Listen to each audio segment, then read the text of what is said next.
வணக்கம். இது உங்கள் தாத்தா ராமசுப்பு. உலக பொதுமறை திருக்குறளை நான் புரிந்து கொண்ட மட்டில் சிறு கதைகள் மூலம் சொல்லும் முயற்சி இது. தவறிருந்தால் திருத்தவும், பிடித்திருந்தால் ஆதரவளிக்கவும். மன்னர் குணசேகரன் தன் மகன் அன்பரசனுக்கு முடிசூட்டு விழா நடத்துகிறார். மக்கள் அனைவரும் மகிழ்ச்சியுடன் ஆரவாரம் செய்கிறார்கள்.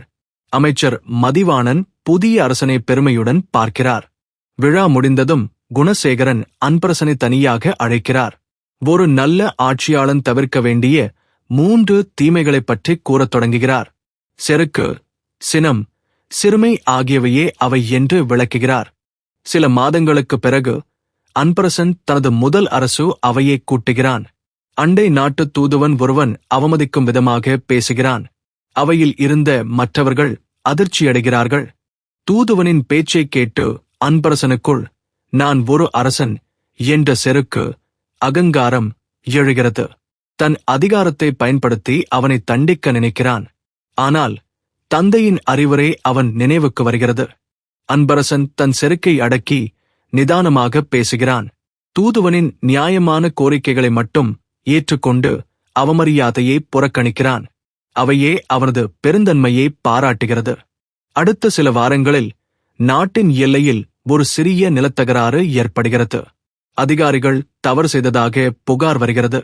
இதைக் கேட்ட அன்பரசனுக்கு கடுமையான கோபம், சினம் ஏற்படுகிறது. கோபத்தில் உடனே தண்டனை வழங்க துடிக்கிறான் அன்பரசன். அமைச்சர் மதிவாணன் குறுக்கிட்டு கோபத்தில் எடுக்கும் முடிவு ஆபத்தானது என்று நினைவூட்டுகிறார். அரசன் உடனே சில நொடிகள் கண்களை மூடி தன் சினத்தை கட்டுப்படுத்துகிறான். சினம் நீங்கிய பின் அன்பரசன் அந்த பகுதிக்கு நேரில் சென்று விசாரணை நடத்த உத்தரவிடுகிறான். உண்மை தெரியாமல் கோபப்பட்டிருந்தால் பெரும் அநீதி நேர்ந்திருக்கும் என்பதை உணர்கிறான். அவனது நிதானம் எல்லோரையும் வியக்க வைக்கிறது. ஒரு மாலை பொழுதில் அரண்மனை நந்தவனத்திற்கு ஒரு புதிய நாட்டிய நங்கை வருகிறாள். அவரது அழகில் மயங்கி அன்பரசன் தன் கடமைகளை மறக்கத் தொடங்குகிறான். சிற்றின்ப ஆசை, சிறுமை அவனுள் தலை தூக்குகிறது. கடமைகளை தவிர்த்துவிட்டு நந்தவனத்திலேயே அதிக நேரம் செலவிடுகிறான் அரசன். இதைக் கவனித்த குணசேகரன் கவலையடைகிறார். மகனை சரியான பாதைக்கு கொண்டுவர திட்டமிடுகிறார்.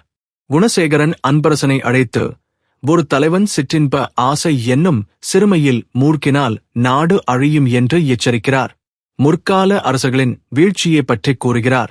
அன்பரசன் தன் தவறை உணர்ந்து வெட்கித் தலைகுனிகிறான். அன்பரசன் உடனடியாக அந்தச் சிறுமையில் இருந்து விடுபடுகிறான். மீண்டும் முழு மூச்சாக தன் நாட்டுப் பணிகளில் கவனம் செலுத்தத் தொடங்குகிறான். நந்தவன பக்கமே செல்வதை தவிர்த்து விடுகிறான். இப்போது அன்பரசனிடம் செருக்கும் இல்லை, சினமும் இல்லை, சிற்றின்பச் சிறுமையும் இல்லை. இந்த 3 குணங்களும் இல்லாததால் அவனது சிந்தனை தெளிவடைகிறது. புதிய வணிகக் கொள்கைகளை உருவாக்குகிறான். நாட்டின் வணிகம் பெருமளவில் வளர்ச்சி அடைகிறது. அண்டை நாட்டு வணிகர்கள் மகிழ்ச்சியுடன் வந்து வர்த்தகம் செய்கிறார்கள். அரண்மனை பொக்கிஷம் வேகமாக நிறையத் தொடங்குகிறது. செருக்கு இல்லாததால் ஏழை எளிய மக்களும் அரசனை எளிதில் சந்தித்து குறை கூற முடிகிறது. அரசன் அவர்களின் குறைகளைக் கேட்டு உடனுக்குடன் நிவர்த்தி செய்கிறான். மக்களின் ஆதரவு பெருகுகிறது.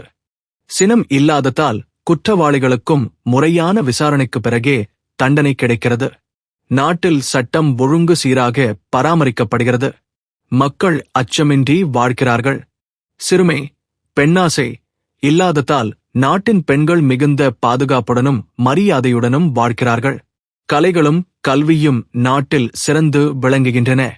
அன்பரசனின் செல்வம் மற்றும் அதிகாரம் நாளுக்கு நாள் உயர்கிறது. ஆனால் அந்த உயர்வு அவனுக்கு தலைக்கணத்தை தரவில்லை.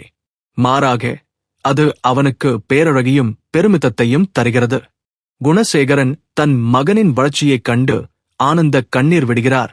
மதிவாணனிடம் என் மகன் குரல் வழி நடக்கும் உத்தம அரசனாகிவிட்டான் என்று பெருமையுடன் கூறுகிறார்.